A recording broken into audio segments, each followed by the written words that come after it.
foi um bom jogo nosso, né? E infelizmente a gente saiu atrás e perdeu inúmeras oportunidades de gol, um pênalti desperdiçado, mas em termos de criação, de evolução, eu vi o Goiás numa noite bem inspirada. Faltou, logicamente, aquele último passe, aquele último chute, último passe, último chute, uma finalização mais acertada para que a gente chegasse a mais vitória.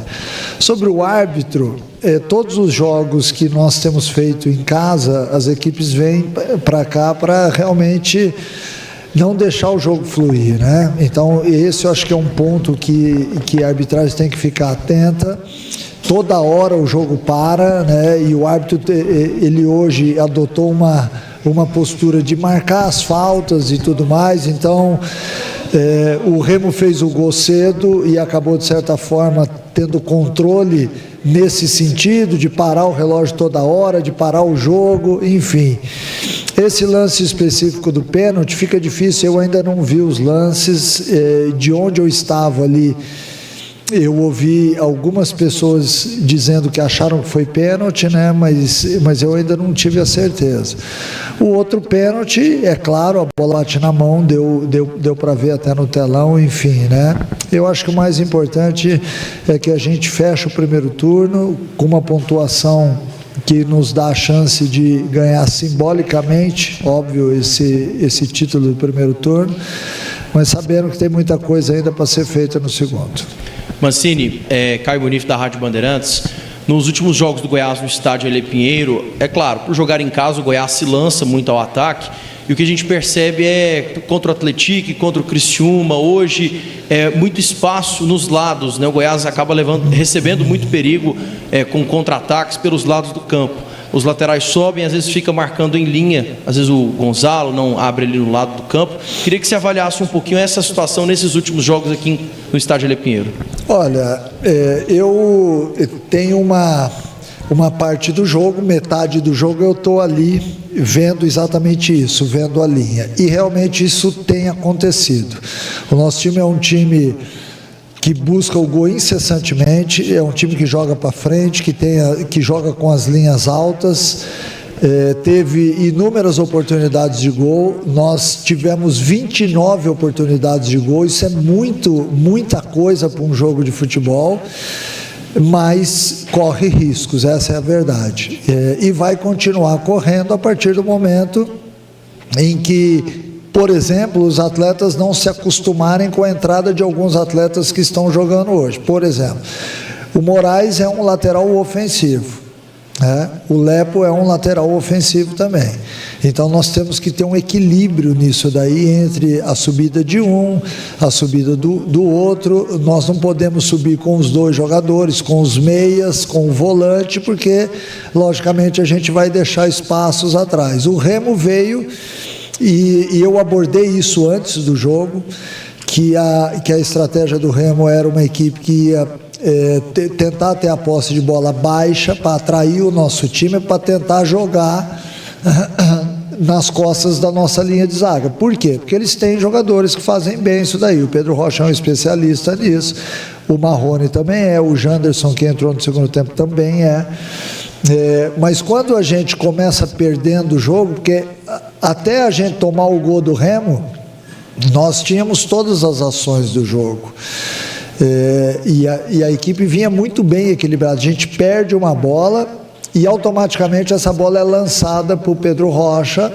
num ponto futuro, com muita felicidade do passe, ele acabou entrando, acabou fazendo o gol, e eles tiveram umas 2 oportunidades assim no segundo tempo também. Então, eu também vi dessa forma, a gente jogou um pouco exposto hoje, a gente tem que buscar um pouquinho mais de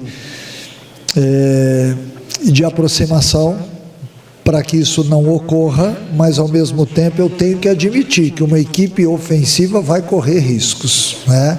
Ainda mais quando eu faço as alterações na segunda etapa e acabo tirando alguns atletas de contenção, e curiosamente quando eu fiz isso, o Remo parou de ter os contra-ataques. Mas enfim, acho que a gente buscar o equilíbrio mesmo sabendo que isso pode acontecer ao longo do campeonato.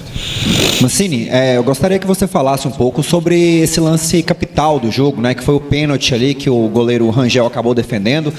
Você chegou a ver o lance depois? Você acha que o Rangel realmente se adiantou?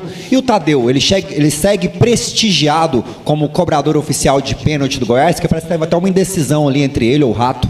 Não teve indecisão. Essa é uma maneira que eles têm usado hoje. Um atleta pega a bola para que todo mundo ache que é ele que vai bater, depois entrega para o outro, enfim.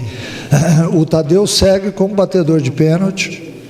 Eu, sinceramente, nunca vi na história do futebol alguém que não tenha perdido pênalti, batedor de pênalti que não tenha perdido. Quando você vê, por exemplo, um atleta indo lá e batendo com uma cavadinha ou de uma forma despretensiosa, é uma coisa, mas ele não, ele tentou fazer o gol.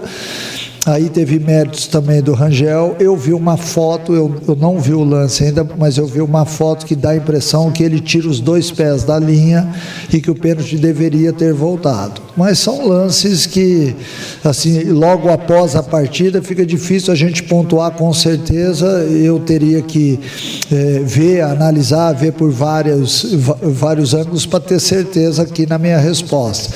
Mas ele segue como batedor, sim. Ô Mancini, satisfação, hein? Satisfação. Bom dia, quase 1h da manhã. Eu quero te perguntar sobre o que aconteceu hoje de tantas oportunidades e o gol não sair, principalmente no primeiro tempo. Se você vai falar para os jogadores que no segundo turno isso não pode acontecer, já que a tendência é ter um segundo turno com jogos mais equilibrados.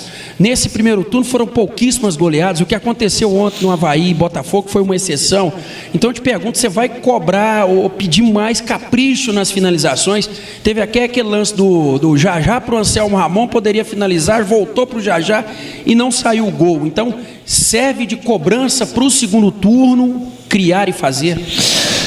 Olha, nós já fizemos essa cobrança agora no vestiário, né? Porque quando acaba o jogo a gente faz a roda da oração e ali eu comento algumas coisas. E uma delas foi exatamente isso. Achei que o Goiás hoje foi um time ansioso na hora de finalizar. E para todos nós que já estamos há bastante tempo no futebol, tenho certeza que vocês também estão, o gol ele não pode ser feito de qualquer maneira. O gol é uma assinatura, é uma obra de arte que você está assinando. Então, por mais que você faça uma jogada bonita ou rápida, com velocidade e tudo mais, na hora de você fazer o gol, você tem que ter a calma necessária porque tem alguém ali que quer tirar o gol, que quer defender. Então eu acho que hoje o Goiás foi ansioso demais, principalmente no primeiro tempo. Nós tivemos chances claras de gol, como em outros jogos a gente não havia tido, mas infelizmente o nosso último chute foi muito abaixo do que todo mundo esperava. Vamos corrigir isso sim, mas eu também vi outras coisas muito significativas. Eu vi um time hoje muito mais maduro com a bola nos pés, que usou a velocidade muito bem realizada no primeiro tempo, melhorou com a chegada de mais atletas dentro da área, e quando foi se aproximando do final do jogo no segundo tempo, aí a ansiedade de novo bateu a porta, porque nós sabíamos que o empate nos daria, entre aspas, ali uma possibilidade até de buscar a vitória depois no finalzinho, e a gente empatou muito no final do jogo.